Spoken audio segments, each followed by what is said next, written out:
This time last year, I came before all of you and presented a bill that asked for us to provide more education and transparency to all Missourians about exactly what were the Common Core standards.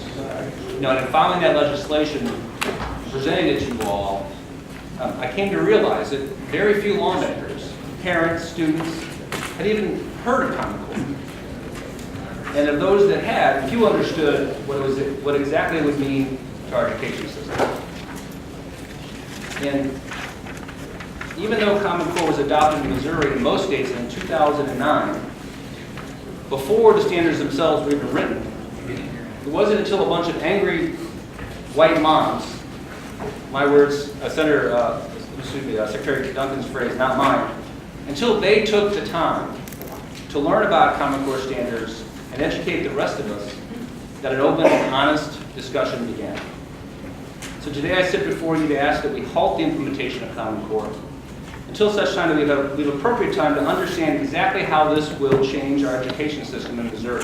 This is probably as clearly as anything that I've been exposed to since I've been in even the Missouri House or the Missouri Senate, differentiates between the government of laws and the government of men. That's one of the most profound elements of the exceptionalism of this country, and one to which I think each of us subscribes. And yet the process whereby Common Core was implemented in this state is completely void of governing by laws and is purely government by men. It's decisions made unilaterally without involvement of the legislature or any other elected officials, and is a complete violation of that fundamental principle. I hope you heard in context of his remarks that it eliminates competition. It means we're all going to be exactly alike. We're all going to be using the same thing. There is no competition. It completely misses the value of federalism and of individualism, which again is a very fundamental part of the exceptionalism of this country. It removes parents even further than they are removed today.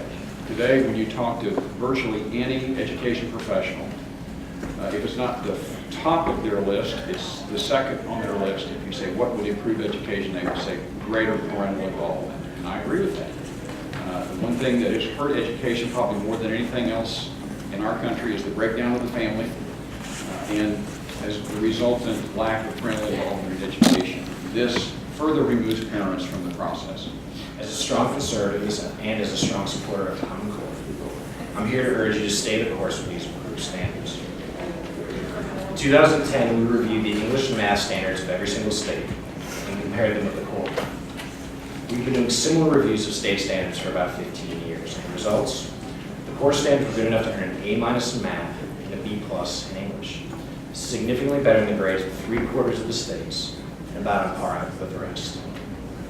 And in Missouri, your English standards received a D, and so did the math standards according to our expert reviewers, making them among the worst in the nation. In both subjects, while not perfect, the Common Core standards are clearly superior to those they replaced. But because nearly every state, even those that did not adopt the Common Core, raised their standards since 2010, passage of either of these bills would leave Missouri radically apart from the nation as a whole and would ensure that Missouri has the single worst standards in the nation. To be clear, voting for a bill is a vote for the reintroduction of standards that would leave Missouri school children far behind those in every single other state. Let's get specific. What made your old standards relatively weak? And just to be clear, I'm from Wisconsin, where the standards were even worse, so I'm definitely not picking on Missouri. First, from English.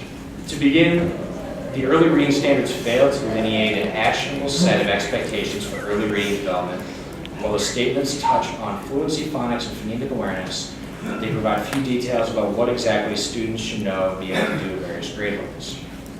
Worse, Missouri fails to include any mention of foundational works of American literature or any other information that would help educators ensure they're teaching progressively rigorous texts across grade levels, again, referring to the old standards.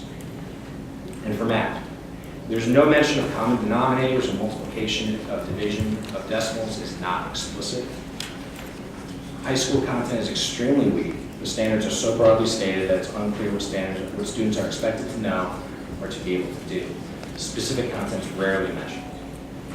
Basic material on quadratic equations is missing. Polynomials are not mentioned at all. Again, this is what this bill would return in the state of Missouri. Let me finish with a question. If Missouri backs away from the core standards, are you really going to return to those standards that I just summarized? Are you really going to tell districts and teachers who have put monumental investments in time and money into working to meet these higher standards to just forget about it? Michael, thank you very much. Question?